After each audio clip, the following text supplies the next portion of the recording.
Hello, hello, hello, everybody, and welcome to our post-show Secrets of the 1%. I'm so excited to be here with you. I feel like, I was following this show before it was the show. We made it a show. We have an amazing host, Amelia Thomas from Empire Capital Ventures. And the thing that's so great, and I hope you guys are getting a lot out of this, is that Amelia has been taking these very large kind of concepts that sometimes I think people talk about and we just kind of gloss over because we're not really sure or what have you. But Amelia's been taking these concepts and breaking them down and making us understand why they're so important for our lives with regard to wealth building. And so let's bring in Amelia Thomas. She is the managing partner of Empire Capital Ventures. Hi, Amelia. Good evening, Renee. How are you? I'm great. I'm great. It's so good to see you. I love tonight's episode. We talked about this a couple of weeks ago when we were talking about which was our favorite episode. And honestly, this was one of my favorite episodes. By the way, for those of you who are watching us on the Facebook group, please come into the chat. Send Amelia your questions. This is your opportunity to get your questions answered by Amelia. But so if you're in the chat, please come in and tell us who you are, where you're from, and your questions for Amelia. So Amelia, the reason I like this one is it seems so, I don't know, seems like kind of a basic building block for this larger thing that we're trying to accomplish. It's not super sexy, but it's really, really important, right? Absolutely. I think as a step in our wealth building journey, we really take for granted how many days we're going to have left on this earth. I actually saw a quote this past weekend, and I'm going to try my best not to butcher it, but the quote was basically stating, procrastination is like thinking that the Lord is going to give you an additional day to do something you could have done today. And so when it comes to estate planning, I do think many of us do take for granted how much time we have left, how much time we have left to make decisions in our right mind. And when we do that, we do put our families and our businesses at risk. And there's a personal story that I would like to share, and I could probably share that a little bit later on, before we wrap up tonight. But estate planning is very critical.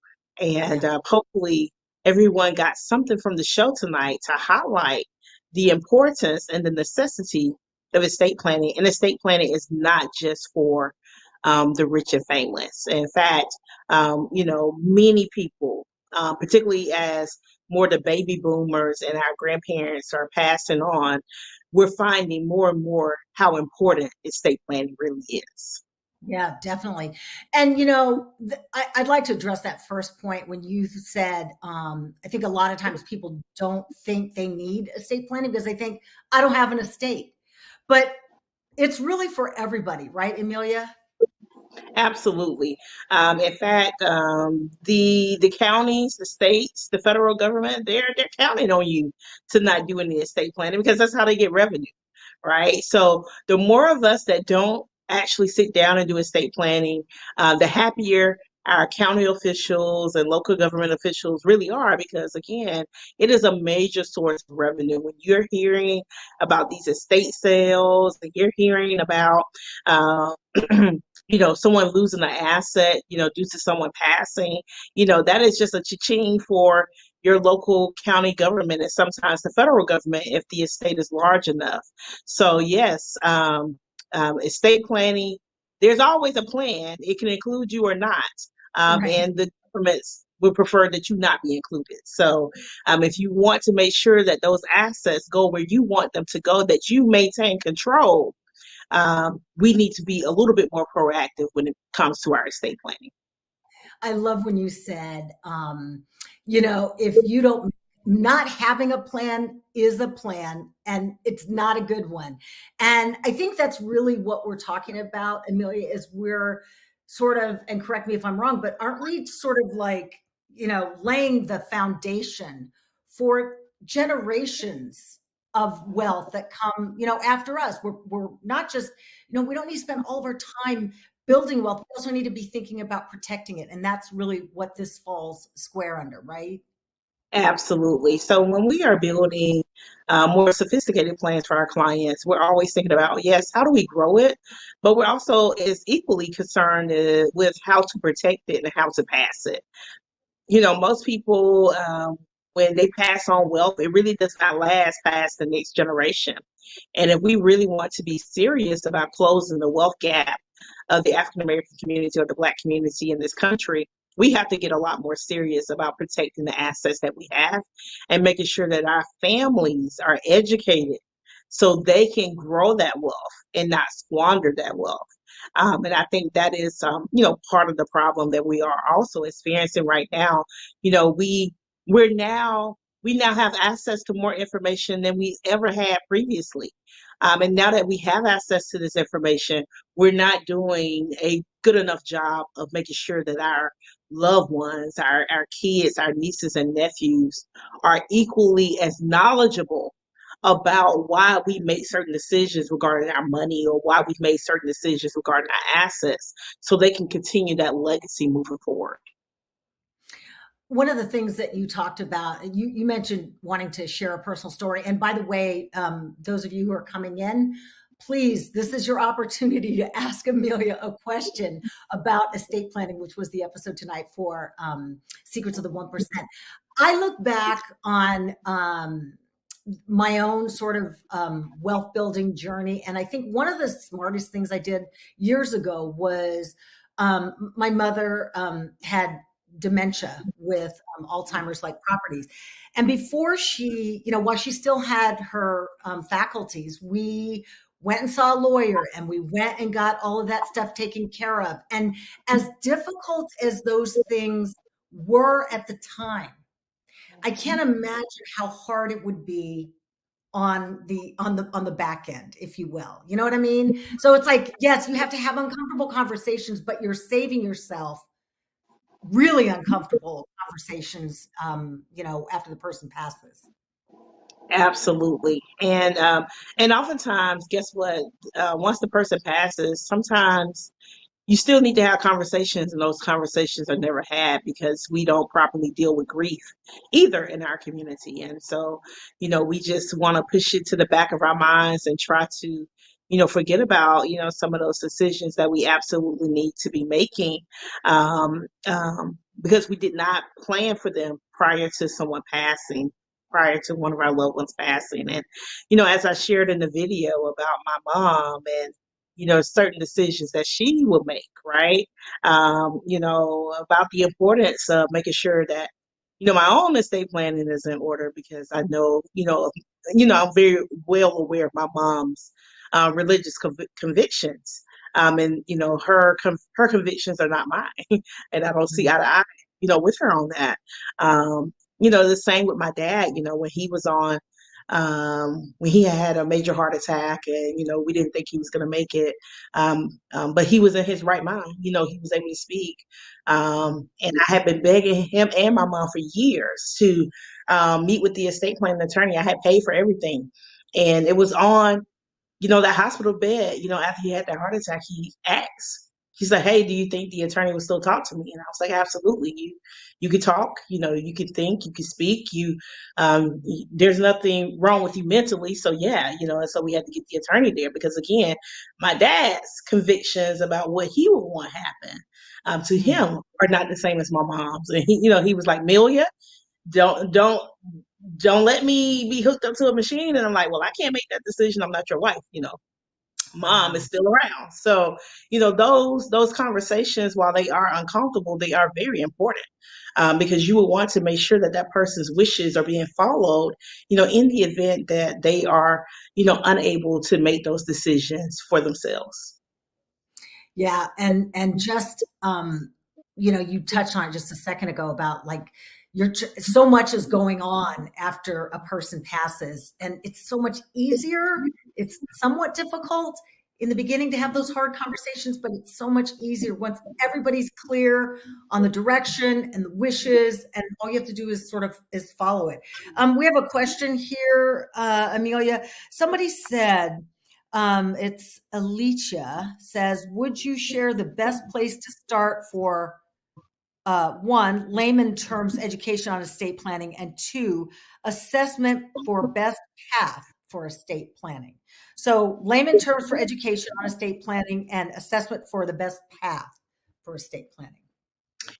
Yeah, so I would absolutely probably just start with YouTube. Believe it or not, I would probably just search estate planning for dummies. I know that sounds ugly, but you will probably get some really good videos about some topics broken down into layman's terms that were really easy to understand and easy to implement. That's probably where I would start first, just on YouTube.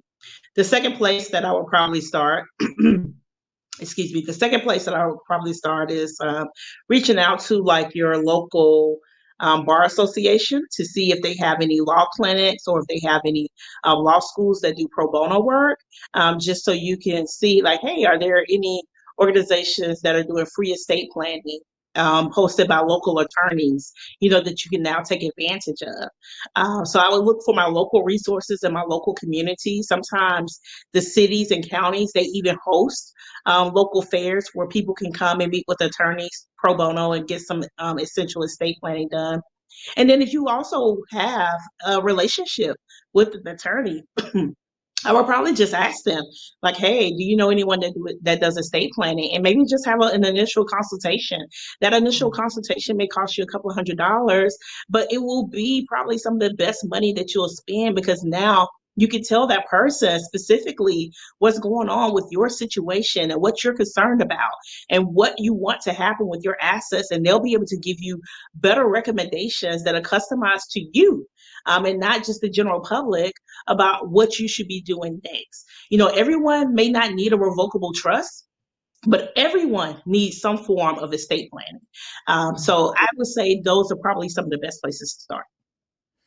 All right, here's a good question, Amelia. Is a handwritten letter enough, or must you have an attorney involved for an estate plan? That's That's a great question. It's probably a question. That's a great question. And honestly, it's going to be a question that's better suited for an attorney. And the reason why I make that recommendation is, number one, I'm not an attorney, I'm a wealth manager. But number two, different states, different counties, they have different rules, they have different laws. That may be okay for some municipalities, it may not be okay for others. So unfortunately, there isn't just a quick cut and dry answer for that. You will need to speak with a local estate planning attorney, or someone who can give you some legal advice to specifically answer that question. So you mentioned local authorities or county or what have you. So does that mean what if you live in a different state than your parents or whoever you're, trying to help with the estate planning? You absolutely need an attorney, because now you may have, different states that you have to now take into consideration when you're doing your planning. So some of our clients, they have properties in 7, 8, 9, 10 states. Well, guess what? We now have to consider the laws in all of those different states. So it can get complicated and complex very quickly. So yes, if you live in one state, but your parents live in another state, and these assets that your parents have will ultimately pass down to you, yes, you're going to have to do some estate planning in the state that your parents live in. You're also going to have to do some estate planning in the state that you live in, as a resident. So yes, it's not uncommon, for people to have to do estate planning in multiple states. What's that saying? It's better to light a candle than to curse the darkness. I mean, that's what I feel like this comes under, which is we have the information. We know the information is out there. We know it's going to be slightly uncomfortable to have these conversations, but all of those things are better than not having the conversation. Whenever I hear about celebrities dying without a will, I'm like, they have the money, they have the resources, they have the all of this stuff, and I just think, why? That seems like such an unnecessary thing to have to go through. Absolutely. It is so disheartening. And when you hear about, just the millions, sometimes millions of dollars, that their family spends defending creditors, defending other family members. That did not have to be had they had proper estate planning. Again, the federal government, the local governments, they love it. They love it when you don't have proper estate planning, and attorneys do too. They love it when you don't have proper estate planning because, of course, that's, more fees for them. And that just, again, it just doesn't have to be the case. It just doesn't. Of course, the attorneys want you to prepare, they want you to plan. And those who do prepare and plan, they really do set their families up for success. You never hear about those cases. You never hear about how much money their estate was really worth. You never really hear about creditors coming after them and all of these litigators and all of these lawsuits. You don't hear about any of that stuff. Why? Because they had proper estate planning in place. So, when I hear the sad stories like with Aretha Franklin and Michael Jackson and Whitney and just all of these people, I mean, it's just so devastating because so much money left the Black ecosystem and went into someone else's hands, when that did not have to be. Yeah, exactly. Amelia, we have another question. For a family business, how does adding which family members or not work? My guess, this is Brenda is asking this question. So my guess is, Brenda, you're asking like, how do you, if you have one irresponsible family member and you don't want them to be on it, or like, I'm not sure if that's what you're asking, Brenda. But again, here's a question, Amelia. For a family business, how does adding which family members or not work? Mhm. I guess it has to do with, So yes. Yes, for Brenda, I would need a few more details. However, what I will say is that when it comes to a business, you need to start engaging in what's known as succession planning. And what succession planning does is it allows you to say, hey, in the event that I'm not able to run the business, who can step in and run the business? And if that's a family member, then great. You want to list that family member. If you want to make sure that you have, enough life insurance or enough cash reserves to hire an operator to come in, someone like a complete third party who's going to come in and run that business and make sure that that business stays afloat while the rest of your succession plan is being implemented and carried out, you could do that as well. So, particularly if it's your business and it may be a family business, but you are still the primary person who's running that business, who's making the executive decisions in that business, obviously you probably have spent a lot of time, resources, and money putting into that business, and you want to protect that. You should want to protect that. And so a part of protecting that is making sure that you do have proper succession planning, which is a form of estate planning, to make sure that, hey, whether you have passed on or you're incapacitated, decisions are going to be made in the best interest of that business to make sure that your interests are fully carried out and that your portion of the wealth related to that business gets passed wherever you want it to be passed to. Mhm. An ounce of prevention is worth a pound of cure. I Yeah, mean, this yeah, is all I hear in all of the shows that we've done so far is about just being, really taking a good look at what you've got. How do you mhm, grow it, protect it? yeah. But really, it involves, making decisions, because if you don't, those decisions will be made for you, just like you said. That's right. So, They will be made for you. Listen, Renee, people do not understand. Just because you don't make the decision does not mean the decision will not be made. right. Again, I've I think I said mentioned it last this. week. People make plans all the time and they don't include you. This is the same. This is the same scenario. When it comes to your money, people always have plans for it. Your money Yeah. has a plan for you too. Yeah. Oftentimes, it won't include you unless you want to be included. So, yes, an ounce of prevention is a pound of cure. I love it. I love it. It's so true. Amelia, I am just getting such a kick out of these talkbacks with you, because I feel like we're getting a secret. So we already had you reveal the secrets of the 1%. Now we have you again. So this is awesome. And thank you so much for taking the time to do the show with us, because I think it's incredible and it's giving people really good information that they need.